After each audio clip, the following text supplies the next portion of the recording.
Hello students, welcome to our class. Now in today's session we are going to discuss the stock market players. Stock market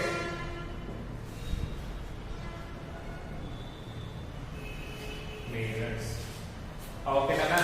So already we know that stock market లో ఏం చేస్తాం మనము, that is stock exchange లో ఏం చేస్తాము, buying and selling of securities కదా, brightness పెంచుతాం. So stock market players అంటే ఇప్పుడు చూడండి, నార్మల్ గా ఇన్ ఎవ్రీ స్టాక్ ఎక్స్చేంజ్ మనం ఏం చేస్తాం, మన దగ్గర కంపెనీలో ఉన్న షేర్స్ ని పర్చేస్ అండ్ సేల్స్ చేస్తా ఉంటాం కదా. Why we are doing purchase and sales? Because to earn profit. అంతే కదా. సో మనకి తెలిసిన ఇన్వెస్ట్మెంట్ పర్పస్ ఏంటి, మాక్సిమం మన ఏరియాలో ఎవరిని అడిగినా సరే మంచి ఇన్వెస్ట్మెంట్ అంటే ఏం చెప్తారు, అరే రియల్ ఎస్టేట్ చేసుకోండి అని చెప్తారు. కానీ మనకి ఇన్వెస్ట్మెంట్స్ చూసామనుకుంటా, ఇన్వెస్ట్మెంట్స్ అంటే ఓన్లీ ల్యాండ్ మాత్రమే కాదు, lots of things are there. That is first one shares, okay na, next gold and తర్వాత వచ్చేసి ల్యాండ్. అంటే ఈ త్రీ పార్ట్ పైన పెడితే మాక్సిమం మనకి ప్రాఫిట్స్ అనేవి మాత్రమే ఉంటాయి, మాక్సిమం లాసెస్ అనేవి రావు. ఓకేనా.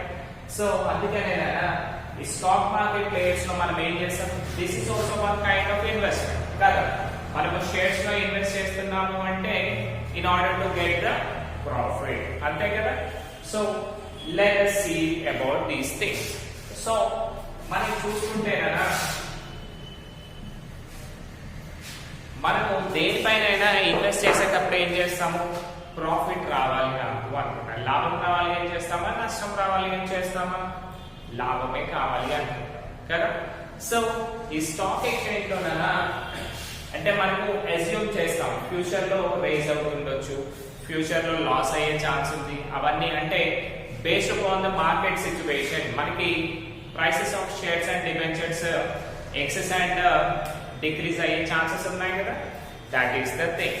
సో మనకి ఫస్ట్ చూసుకుంటే కదా, stock exchange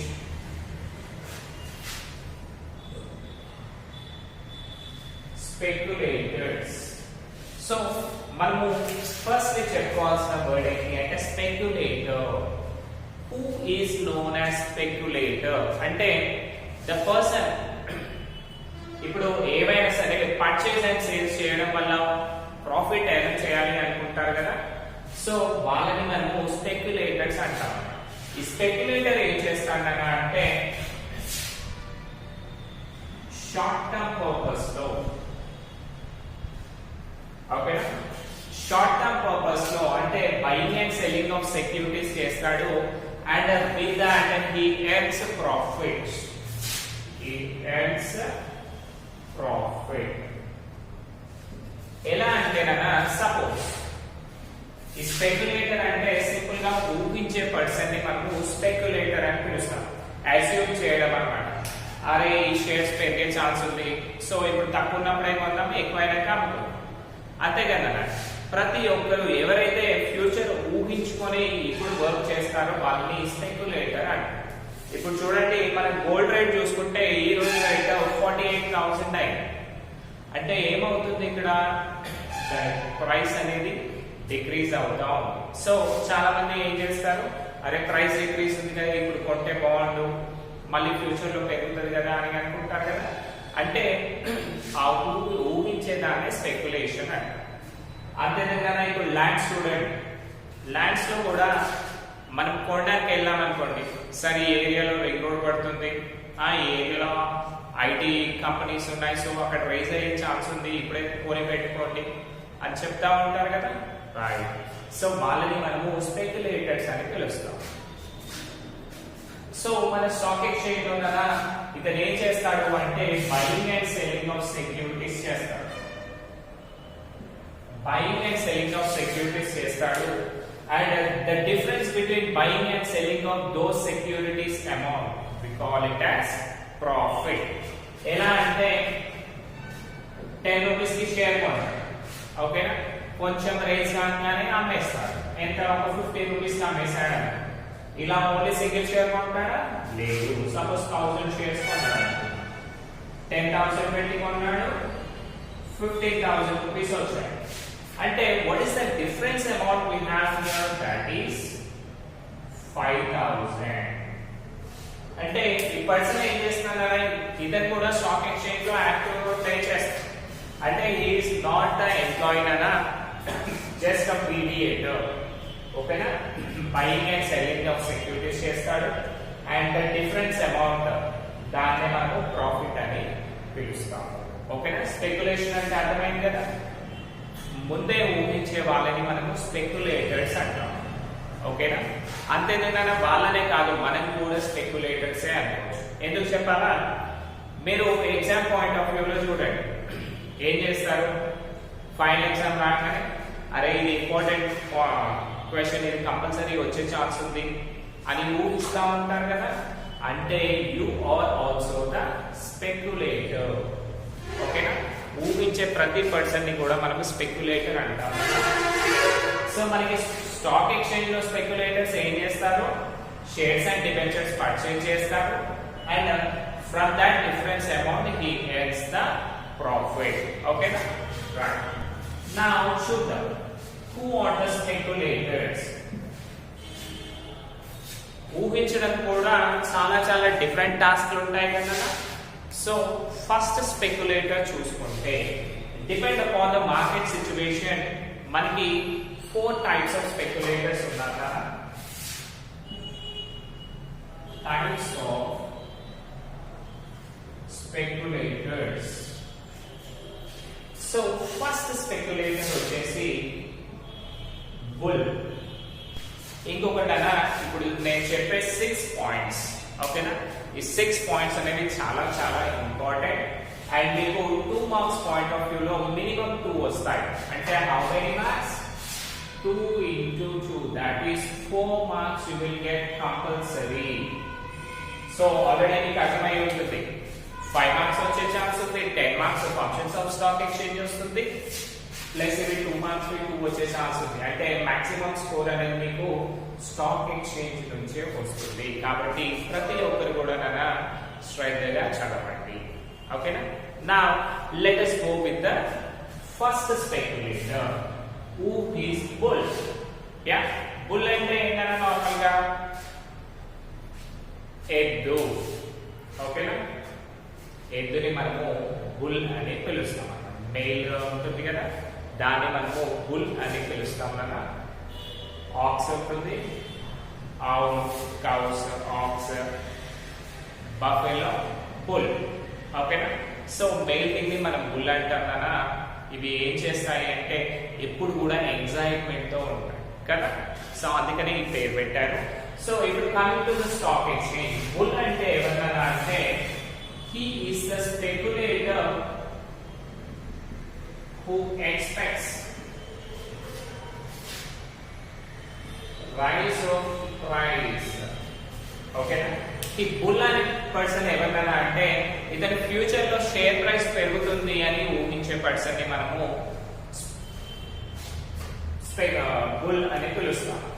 who expects rise in price in the future. Future లో ఇది పెరుగుతుంది అనుకుంటాడు. And he is an optimist. Optimist అంటే ఎవరన్నా అంటే ఎప్పుడు కూడా పాజిటివ్ యాటిట్యూడ్ తో ఉండే పర్సన్ ని మనము ఆప్టిమిస్ట్ అని పిలుస్తాం. అంటే ఎప్పుడు కూడా ఎక్సైట్ తో ఉంటాడు. యా ఇది పెరుగుతుంది, కంపల్సరీ పెరుగుతుంది, I will get profit from this అని అలా ఎక్స్పెక్ట్ చేసే వాడిని మనము బుల్ అని పిలుస్తాం. ఓకే? సో ఇతను ఏం చేస్తాడన్నా అంటే ఫ్యూచర్ లో ప్రైసెస్ పెరుగుతాయి అని చెప్పేసి ముందే షేర్స్ ని పర్చేస్ చేసి పెట్టుకుంటాడు. ఇప్పుడు చూడండి అన్న, ల్యాండ్ కాస్ట్ మీ ఏరియాలో తక్కువ అనమాట. సపోజ్ 10 lakhs ఎకరా అనుకుందాం. 10 lakhs మరి అనుకుంటా ఇప్పుడు దొరకదు, అది 50 lakhs ఎకరా అని ఫీల్ అవుతుంది. సో ఇదేమవుతుంది అంటే మనకి ఫార్మా ఇండస్ట్రీ లేకపోతే ఐటీ ఇండస్ట్రీ పడుతుందని ఒక అడ్వర్టైజ్మెంట్ వచ్చింది.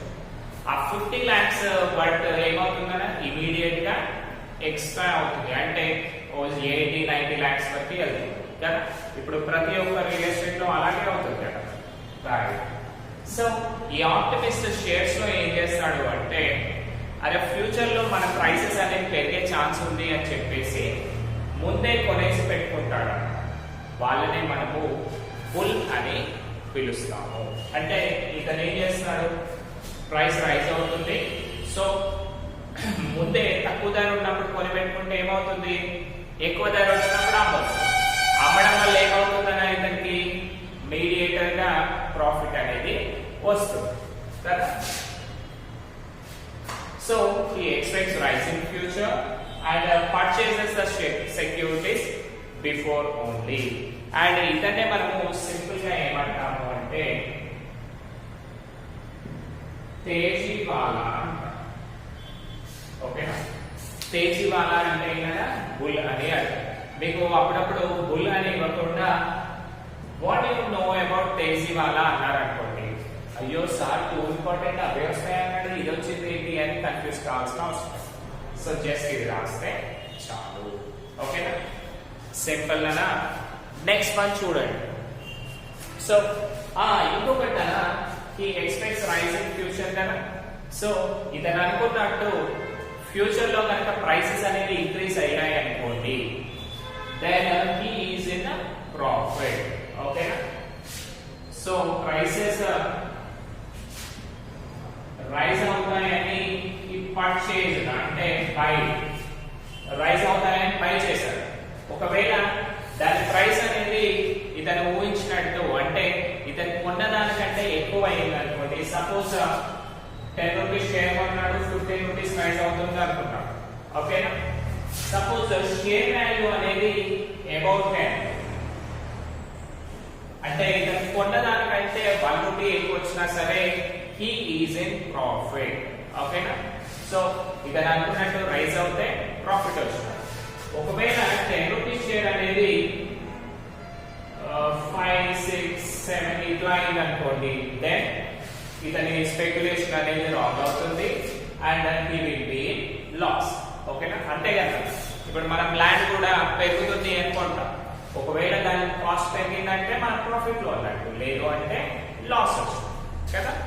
రైట్, నెక్స్ట్ వన్ చూడండి. హియర్ ఓకేనా, బేర్ అనే స్పెక్యులేటర్ ఏం చేస్తానన్నా అంటే he expects a fall of price in future. అంటే దీన్ని మనము పెసిమిస్ట్ అన్నా. పెసిమిస్ట్ అంటే ఎప్పుడు కూడా డల్ గా ఉండడం, మొత్తం నెగిటివ్ యాటిట్యూడ్ తో ఉండేవాడిని మనము పెసిమిస్ట్ అని పిలుస్తాం.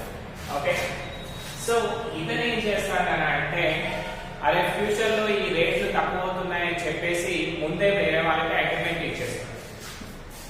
pessimist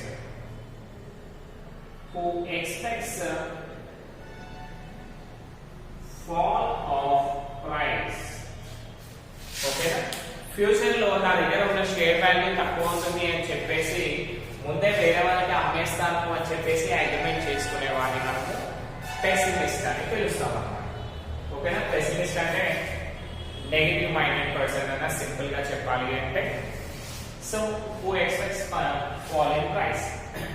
సో ఒకవేళ వీడు అనుకున్నట్టుగా ఆ ప్రైస్ అనేది తక్కువ అయింది అనుకుందాం, so then he will be profit. అంతే కదా. సో ఇతను పెరుగుతుంది అని చెప్పి కొన్నాడు, అందుకని పెరిగితే ప్రాఫిట్ వచ్చింది, లేకపోతే లాస్ వచ్చింది. కానీ ఇతను తగ్గుతుంది అని చెప్పేసి సేల్ చేస్తున్నాడు, ఇతను పర్చేజ్ చేస్తున్నాడు, ఇతను సేల్ చేస్తున్నాడు. సపోజ్ షేర్ వాల్యూ ఇప్పుడు వచ్చేసి 10 రూపీస్ అనుకుందాం. మళ్ళీ ఇతను ఏం చేస్తాడు అంటే, అరే షేర్ వాల్యూ 5 రూపీస్ అయ్యే ఛాన్స్ ఉంది కాబట్టి నేను ఈ రోజే అగ్రిమెంట్ చేసుకుంటాను. అగ్రిమెంట్ అంటే ఏంటన్నా, ఆ రోజు ఏదైతే ప్రైస్ ఉందో ఆ ప్రైస్ కి మనం డీల్ చేసుకునే దాన్ని అగ్రిమెంట్ అంటారు. సో ఇతను ఏం చేశాడు, 5 రూపీస్ అవుతుంది అని 10 రూపీస్ కి అమ్మేశాడు. సో ఒకవేళ షేర్ వాల్యూ అనేది తక్కువ అవుతే ఇతనికి ప్రాఫిట్ వస్తుంది. సపోజ్ 10 రూపీస్ పడుతుంది కాస్త 14 రూపీస్ అయింది అనుకోండి, అంటే ఏమైనట్టు ఇతనికి 4 రూపీస్ లాస్ వచ్చినట్టే కదా. Right, this is the thing. So ఇక్కడ ఏమవుతుంది మనకి, ఫస్ట్ పర్సన్ ఏమో పెరుగుతుంది అని చెప్పేసి షేర్ వాల్యూ పెరుగుతుంది అని చెప్పేసి ముందే కొనిపెట్టుకున్నాడు. ఇతను ఏం చేస్తున్నాడు, ఫ్యూచర్ లో ప్రైస్ వాల్యూ తక్కువ అవుతుంది అని చెప్పేసి ముందే అమ్మేస్తున్నాడు. ఓకేనా, సింపుల్ గా both are opposite people. So ఈ 2 లో వచ్చి కంపల్సరీ మీకు 1 వచ్చేస్తుంది. ఓకేనా, సో ఇక్కడ ఏంటి, వీడు అనుకున్నట్టు తక్కువ అయింది అనుకో ఇతనికి ప్రాఫిట్ వచ్చినట్టు, ఒకవేళ ఎక్కువ అవుతే లాస్ వచ్చినట్టు. రైట్, సో నెక్స్ట్ వన్ చూద్దాం కదా.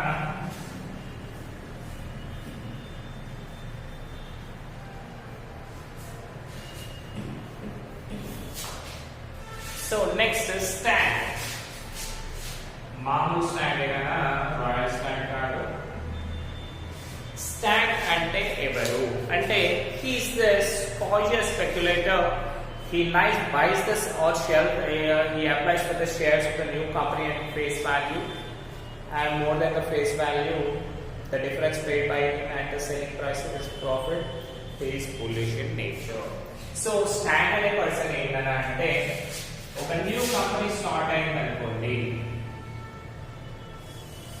ఓకేనా, సో ఇతను బై చేయడు అట్లానే సెల్ చేయడు, కానీ is a positive minded person. ఓకేనా, సో ఇతను ముందు ఏం చేశారు, ఆల్రెడీ ఎగ్జిస్టింగ్ షేర్స్ ని బుల్ ఏం చేశాడు, పెరుగుతుంది అని కొనుక్కున్నాడు. బియర్ ఏం చేశాడు, తగ్గుతుంది అని అమ్మేశాడు కదా. సో నెక్స్ట్ ఈ స్టాండ్ ఏం చేస్తాడు అంటే, న్యూ కంపెనీ ఉందనుకోండి. ఈ new company suppose primary market లో ఏం చేసిందనా అంటే, ఒక 10,000 షేర్స్ ని రిలీజ్ చేసి, so we are going to stock exchange market. So first instalment లో మేము 10,000 షేర్స్ ని మార్కెట్ లోకి రిలీజ్ చేస్తున్నాము అని చెప్తారు. సో ఈ స్టాండ్ ఏం చేస్తాడు తెలుసా, మనకి ఇంకొకటి ఒక షేర్ వాల్యూ 10 రూపీస్ ఉందనుకోండి, మనం ఆ 10 రూపీస్ అనేది సింగిల్ పేమెంట్ చేయాల్సిన అవసరం లేదు. ఓకేనా, ఫస్ట్ అలాట్మెంట్ అప్పుడు 1 రూపీ ఫస్ట్ కాల్, 4 రూపీస్ అనుకోండి, second call 3 rupees, final call 2 rupees. Total 10 అయినాయి కదా. 1 + 4 5 + 3 8 9 10. సో అంటే ఇక్కడ చూడండి, actually the value of 5,000 shares కదా. సో ఈ స్టాండ్ ఏం చేస్తాడు అంటే, జస్ట్ అలాట్మెంట్ అమౌంట్ 1 రూపీ కదా. సో 1 రూపీని ఏం చేస్తాడు అంటే, 10 రూపీ షేర్స్ ని 1 రూపీ పెడితే అలాట్మెంట్ అయిపోతుంది. సో 5,000 షేర్స్ అన్ని కూడా కొనేస్తాడు. ఓకేనా, 5,000 షేర్స్ ని కొని మార్కెట్ లో ఏం చేస్తాడన్నా అంటే, ఆర్టిఫిషియల్ డిమాండ్ ని క్రియేట్ చేస్తాడు. ఓకేనా, ఆర్టిఫిషియల్ డిమాండ్ ఎలా క్రియేట్ చేస్తాడు అంటే, ఇట్స్ న్యూ కంపెనీ, బట్ చాలా మంచి కంపెనీ, చాలా బ్రైట్ ఫ్యూచర్ ఉంది. సో ఆల్రెడీ మనము రిలీజ్ చేసిన 2-3 డేస్ లోనే 5,000 షేర్స్ అయిపోయాయంటే, దాని కంపెనీ రైజింగ్ చూడండి అని అందరికీ కూడా పాజిటివ్ మైండ్ క్రియేట్ చేస్తాడు. అంటే he is bullish in nature. Bull అంటే ఆప్టిమిస్ట్ కదా, ఈ స్టాక్ కూడా ఆప్టిమిస్ట్ కదా. సో ఈ బుల్లిష్ నేచర్ తో ఏం చేస్తాడు, ముందే 5,000 షేర్స్ ని లాక్ చేసేస్తాడు. అంటే ఇతను పర్చేస్ చేసి పక్కన పెట్టేస్తాడు. అంటే మిగతా 5,000 షేర్స్ మాత్రమే మార్కెట్ లోకి ట్రేడింగ్ అనేది జరుగుతూ ఉంటుంది. జరిగాక ఏమవుతుందని అంటే, ఎట్ వన్ సర్టెన్ పాయింట్ మిగతా 5,000 షేర్స్ అమ్ముడుపోతాయి కదా. సో అమ్ముడు పోగానే మళ్ళీ అందరికి 10 రూపీస్ కి దొరుకుతుందా షేర్? దొరకదు. సో ఇతను ఎక్స్పెక్ట్ చేసినట్టుగా ఒకవేళ కంపెనీ షేర్స్ అన్ని అయిపోయాయి అనుకోండి, ఇతని దగ్గర 5,000 షేర్స్ ఉన్నాయి కదా, అప్పుడు ఏం చేస్తాడు అంటే, ఆల్రెడీ అన్ని షేర్స్ అయిపోయాయి, సో నా దగ్గర ఒక 10 షేర్స్ ఉన్నాయి, కావాలి అంటే నేను 15 రూపీస్ ని అమ్మేస్తాను అని చెప్తాడు. అర్థమైంది కదా. అంటే వీడు ఏం చేశాడు, ముందే 5,000 షేర్స్ పక్కన పెట్టుకున్నాడు. పక్కన పెట్టుకొని అన్ని షేర్స్ అయిపోయాక నా దగ్గర 10 షేర్స్ ఉన్నాయి, కావాలి అంటే 50 రూపీస్ లా ఇస్తాను, బికాస్ ఈ షేర్స్ అనేవి చాలా తొందరగా అయిపోయాయి and it's vast developing company, అంటే చాలా తొందరగా డెవలప్ అయ్యే కంపెనీ అని చెప్పేసి ఆర్టిఫిషియల్ డిమాండ్ క్రియేట్ చేశారు కాబట్టి. ఓకేనా. సో ఇక్కడ ఏమైంది 15 రూపీస్ అమ్ముతాడు, వాడికి డబ్బులు ఎక్కువ వస్తాయి. వచ్చాక ఏం చేస్తాడు, మిగతా అన్ని కూడా పేమెంట్స్ చేసుకుంటా ఉంటాడు. So this is the thing. అంటే ఇతను అనుకున్నట్టుగా మిగతా 5000 షేర్స్ అమ్ముడు పోయి ఉంటే he will be in profit. ఒకవేళ వీడు కొన్న 5000 షేర్స్ అలాగే ఉన్నాయి, మిగతా ఎవరు కొనలేదు అనుకోండి, అప్పుడు ఏమవుతుంది, స్టాండర్డ్ పర్సన్ లాస్ అయ్యే ఛాన్సెస్ ఉంటాయి. అంటే సింపుల్ గా ఈయన ఏం చేశారన్నా, ఫ్యూచర్ లో రైజ్ అవుతుంది అని చెప్పేసి ఆర్టిఫిషియల్ డిమాండ్ ని క్రియేట్ చేస్తాను. అంటే ఉన్న వాటిని స్కేర్సిటీ చూపిస్తాను. స్కేర్సిటీ ఆఫ్ డిమాండ్ మీకు ఎకనామిక్స్ లో వస్తుంది కదా, రైట్. సో జస్ట్ మీరు మొత్తం అమౌంట్ కూడా పే చేశారా, లేదు. నార్మల్ గా 10 రూపీస్ పర్ షేర్ అంటే ఎంత, 50,000 రూపీస్ పే చేయాలి. కానీ వీడు ఓన్లీ అలాట్మెంట్ ఫీ 1 రూపీ మాత్రమే పే చేశారు. అంటే 5000 షేర్స్ కి 5000 మాత్రమే పెట్టి లాక్ చేశారు. లాక్ చేసి ఫ్యూచర్ లో పెరుగుతుంది అని చెప్పేసి అందరి దగ్గర ఆర్టిఫిషియల్ డిమాండ్ క్రియేట్ చేసి డబ్బుల్ని వసూలు చేస్తారు. And with that difference amount he earns profit. ఓకేనా. Next lame duck.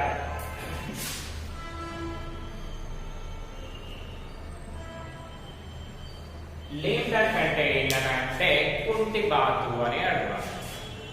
చూస్తా ఉంటుంది, ఎక్కడ పోదు, ఏం చేస్తూ, దాన్ని మనము లేమ్ డక్ అంటాం. సో చూడండి ఇక్కడ, when the expectation of bear does not come true and the price of the securities does not fall, he cannot fulfill his commitment and is said to be lame duck.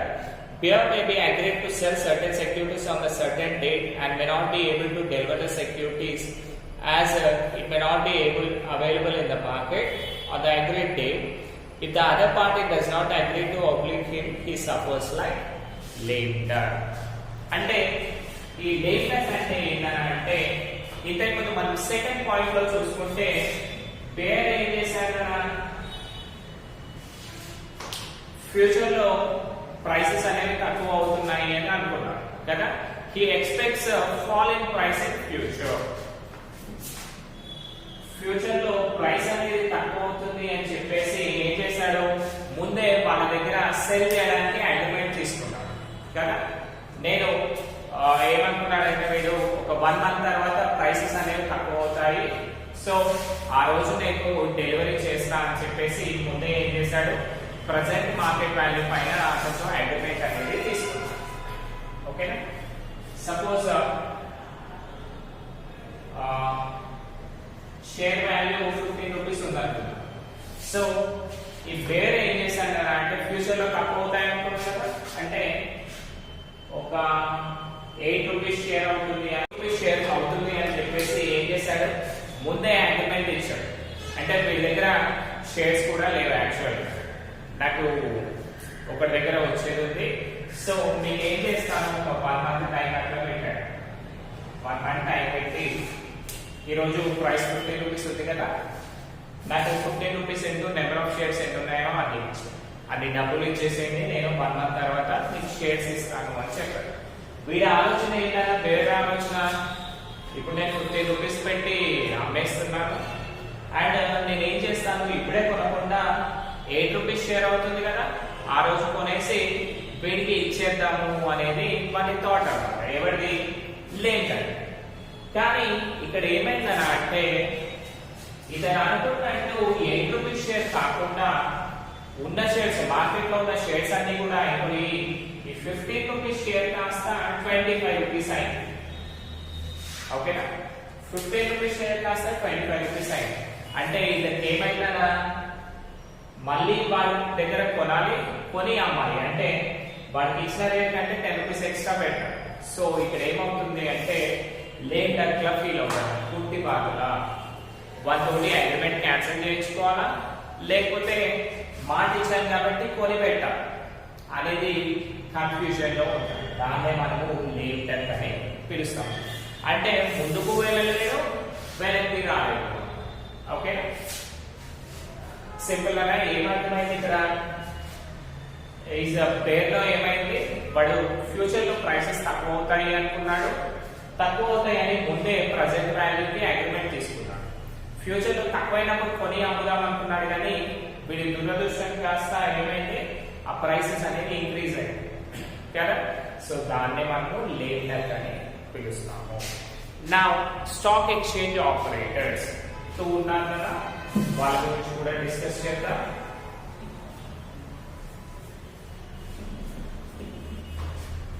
So stock exchange operators, first one jobbers, second one వచ్చేసి brokers. So what do you mean by these two? అంటే చూడండి, a jobber deals with the securities independently. He purchases and sells the securities in his own name. A jobber can deal with the broker or with any jobber, but not with the non-member of stock exchange. He works for profit. He deals with the limited number of shares. So jobber అనే person ఏం చేస్తానని అంటే, stock exchange shares ఉంటాయి కదా, అతని పేరు పైనే కొంటాడు, కొనేసి అమ్ముతా ఉంటాడు. ఓకేనా. సో ఆ బయింగ్ అండ్ సెల్లింగ్ తోటి వాడు అమౌంట్ ని ఎంజాయ్ చేస్తూ ఉంటాడు. సో స్టాక్ ఎక్స్చేంజ్ లో ఎవరైతే ఉంటారో, సపోజ్ అన్న మీరు షేర్స్ కొన్నారు, అదర్ పర్సన్ షేర్స్ కొన్నారు. ఓకేనా. So two persons are there, వీళ్ళని మనము జాబర్స్ అంటాం. అంటే these are the owners of that particular shares. ఈ ఇద్దరు ఓనర్స్ ని సింపుల్ టర్మ్స్ లో ఓనర్స్, వాళ్ళని మనం ఇక్కడ జాబర్స్ అంటాము. ఈ ఓనర్స్ ఆఫ్ షేర్స్ ఎవరైతే ఉన్నారో వాళ్ళు ఏం చేస్తారు, వాళ్ళ నేమ్ పైన కొంటారు, వీళ్ళని మనము జాబర్స్ అని పిలుస్తాం. సో ఈ జాబర్ ఎవరుగా, ఈ జాబర్ ఏం చేయొచ్చు అంటే, కావాలి అంటే బ్రోకర్ కి అయినా సెల్ చేసుకోవచ్చు, ఎందుకంటే వీడే వస్తాడు, వీడి షేర్స్ బ్రోకర్ కి అయినా సెల్ చేయొచ్చు, లేదంటే నెక్స్ట్ జాబర్ కి అంటే ఇంకో షేర్ జాబర్ కి అయినా వాటిని సెల్ చేయొచ్చు. ఓకేనా. సింపుల్ గా owners of the shares. Next, so buying and selling difference amount తోటి వాడు ప్రాఫిట్ యాడ్ చేస్తాడు. Next broker. బ్రోకర్ అంటే ఎవరైనా అంటే, he won't buy securities in his own name. Simple గా చూడండి, broker is a link between general jobber and general public. He deals with a large variety of securities. He works for the commission. Okay. అంటే ఇక్కడ ఏమవుతుంది, Jaber అనే person only one type of shares పైనే business అనేది చేస్తా ఉన్నాడు. కానీ broker ఏంటంటే, he works with multiple securities. అంటే చాలా కంపెనీస్ నుంచి వర్క్ చేస్తాడు. And he will be, broker will be the link between the jobber and the two jobbers. ఓకేనా. టూ జాబర్స్ కావచ్చు, లేదు అంటే జనరల్ పబ్లిక్ దగ్గర నుంచి కూడా వాటి డీలింగ్స్ అనేవి ఉంటాయి. మీడియేటర్స్ అంటే కదా, లాట్స్ ఆఫ్ కాంటాక్ట్స్ ఉంటాయి. ఓకేనా. That is the thing. So ఒకసారి క్విక్ రివ్యూ చేద్దాం మనం. సో దీంతో కంప్లీట్ చేస్తాను. Maximum 2 minutes. ఫస్ట్ వన్ ఏమన్నా బుల్. బుల్ అంటే ఏమన్నా, he expects a rise in future and sells the securities. Oh, sorry, purchases the securities.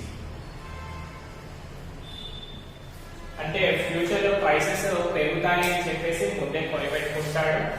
ఇతన్ని మనము సింపుల్ గా ఆప్టిమిస్టిక్ అంటాము, ఆప్టిమిస్ట్. అండ్ ఇతన్నే మనము తేజీవాలా అని కూడా అంటాం, తేజీవాలా అని కూడా అంటాం. Next second one bear. Bear అంటే ఎవరైనా ఫ్యూచర్ లో ప్రైసెస్ తక్కువ అవుతాయి అనుకుంటాడు, తక్కువ అవుతాయి అనుకొని he sells the securities. ఓకేనా. సెల్ చేస్తాడు. ఇతను పెసిమిస్టిక్. పెసిమిస్టిక్ అంటే నెగటివ్ మైండెడ్ పర్సన్. ఇతన్ని మనం ఏమంటాము అంటే మండివాలా అని పిలుస్తాం. ఓకేనా. he is called as మండివాలా. నెక్స్ట్ థర్డ్ వన్ ఎవరు, లెండర్. లెండర్ కేనా, సారీ స్టాండ్. స్టాండ్ ఏం చేస్తాడు, neither sells or buys. ఓకేనా? ఇతను షేర్స్ ని కొనడు అమ్మడు, just allotment rupee partial amount కి ఆ వీటిని స్లాట్ బుక్ చేసుకుంటాడు. అంటే ఇతను ఏం చేస్తున్నాడు ఇక్కడ, ఆర్టిఫిషియల్ డిమాండ్ ని క్రియేట్ చేస్తున్నాడు. ఓకేనా? ఉన్న షేర్స్ ని బ్లాక్ చేసి ఆర్టిఫిషియల్ డిమాండ్ క్రియేట్ చేస్తాడు. ఒకవేళ మీరు అనుకున్నట్టుగా మిగతా షేర్స్ అప్పుడు పోయాయి అనుకోండి, ఇతని దగ్గర ఉన్న 5000 షేర్స్ మెల్లిమెల్లిగా రిలీజ్ చేసుకుంటూ వాటి నుంచి ప్రాఫిట్స్ ఎర్న్ చేస్తాడు. ఓకేనా?